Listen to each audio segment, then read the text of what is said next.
Hello and welcome. In this video, I'm going to model how to introduce a phonics lesson for students who are learning English as an additional language. Before we jump into the activity, let's take a moment to talk about why phonics is so important, especially for our multilingual learners. Phonics instruction helps students understand how letters and sounds work together to make words. For our multilingual learners, it's also a bridge between what they already know in their home language and how English sounds and spellings work together. In today's lesson, our focus will be on decoding the grapheme SH, like in ship and fish. We'll see how this sound appears in closed syllable words, and we'll connect it to the vowel pattern students may recognize from both English and Spanish. We'll start by reviewing what a closed syllable is and how the vowel sounds behave in English and Spanish. Then we'll practice decoding new words with the grapheme SH, building meaning through vocabulary work, and finish with fluency work at the word level. Let's get started. In our last lesson, we learned a new sound that is used in the English language, but it is not in the Spanish language. Listen to these three words and see if you can hear a sound that is the same in each word. Shirt, shirt, shoe, shoe, brush, brush. That's right, it's the sound sh. We also learned that it takes two letters in the English alphabet to spell that sound sh, and those two letters are SH. When those two letters are together, they make one sound. And we can use this key word ship, a very big boat, ship, to help us remember that sound sh, sh. So watch me first. SH, ship, sh. My hand is like the ship going over the waves. Let's do that together 2 more times. SH, ship, sh. SH, ship, sh. And we remember when we make that sound, our lips are rounded, our tongue is in the middle of our mouth, and the sides are reaching up to the roof of our mouth. It's also a ship sound that we can hold as long as we have breath. Sh. We also learned that the sound sh can be at the beginning of words like shirt, shoe, ship. We also learned it can be at the end of a word like brush and fish and dish.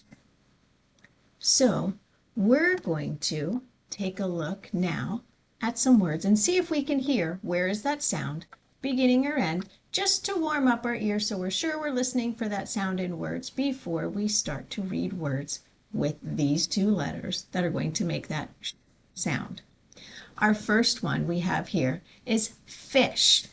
We've got our sound boxes down here, so we're going to map it and see if we can figure out where do we hear sh.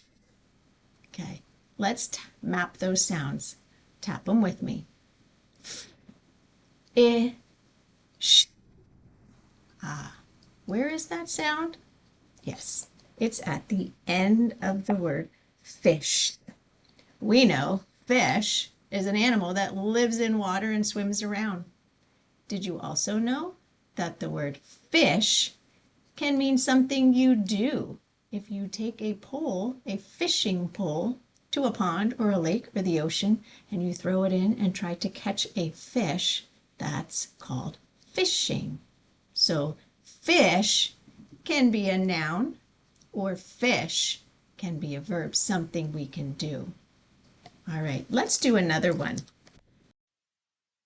I began this phonics lesson reviewing the sound that we had learned in the previous lesson because the sound sh is not shared in both English and Spanish, and I wanted to be sure that my multilingual learners had plenty of opportunity to practice the sound, producing it, and listening for it before adding to the cognitive load of trying to decode using that new sound.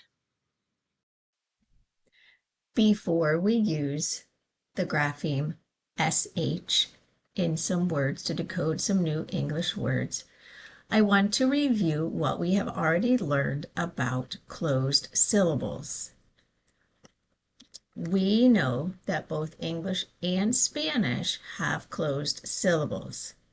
But let's take a look at some of these closed syllables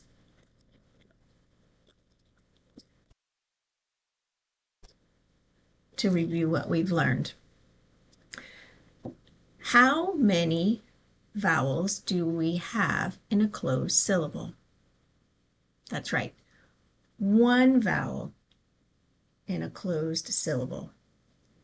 And what do we know always follows that vowel in a closed syllable? Right, a consonant. There is always at least one consonant letter that will follow that one vowel. Now, what makes closed syllables in English different than closed syllables in Spanish is that in English, if the syllable is closed, we know the sound of that vowel will always be the short sound. In English, we have approximately 20 different sounds, vowel sounds that we can make. And in Spanish, we know that the vowels in Spanish have one sound. So theirs are very easy to remember. And in our English syllables, it can be tricky. So when we can see that a syllable is a closed syllable, that helps us remember that we're going to use that short sound for that vowel. So let's practice the vowel sounds in English when they are short. And remember, we use this little brev to help us remind us that it's going to make the short sound. So as I trace my finger, let's make that short sound, and then we will tap on our keyword. All right, do this with me. A, apple. E, edge. I, itch. A, octopus. Up. Now, some of these can be very tricky because in the Spanish language, when we see the letter I, it makes the E sound. But when we see it in a closed syllable in English, it's going to say I. And when we see O in the Spanish language, it's going to say O. But in the English language, it's going to say ah. And when we see U in the Spanish language, it's going to say more ooh. But in our closed syllable in the English language, it's going to say So those sounds in that closed syllable can be tricky when we are reading closed syllables in English.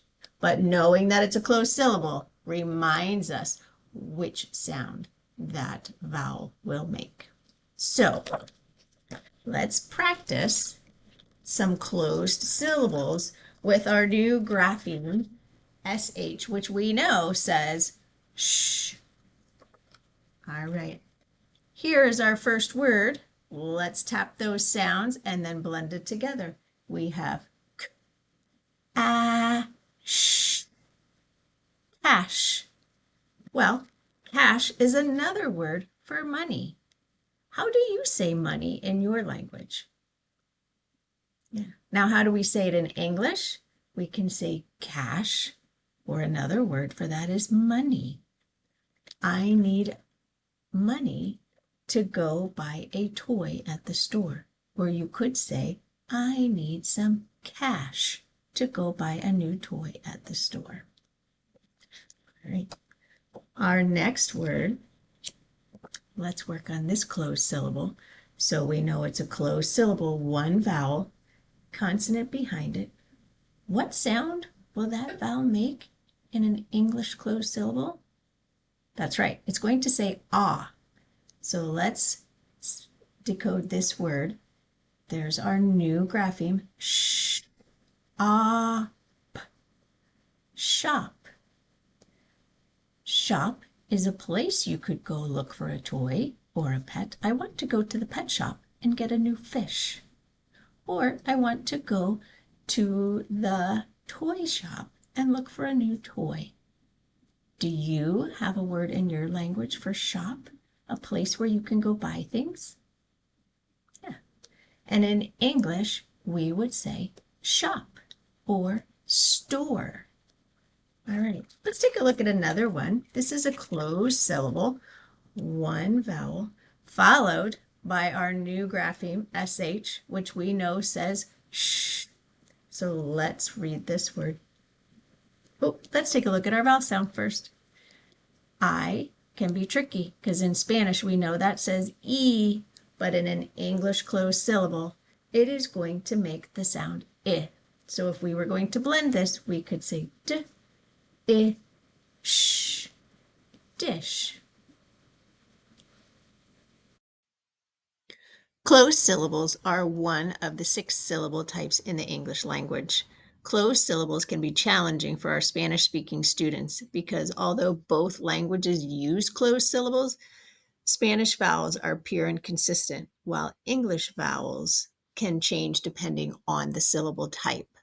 So it's important to make sure that we try to leverage a student's existing knowledge of their home language to build understanding of what we are teaching in the English language.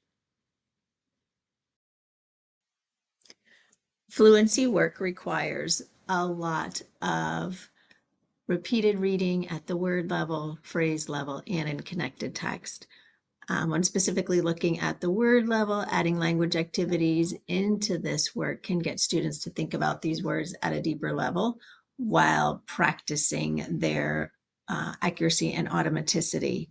One activity that I like to do with my students once we have decoded and practiced words is to play I Spy. And I might say, I spy a word that rhymes with shell, and have them find that word and read that word and use that word in a sentence. Or I might say, I spy a word that means the same as money, and have them find it and read it and use it in a sentence.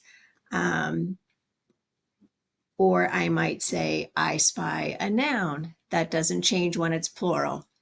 And then really having them think through those different words, but they might find fish. And then saying, I saw a big fish, I saw 10 big fish.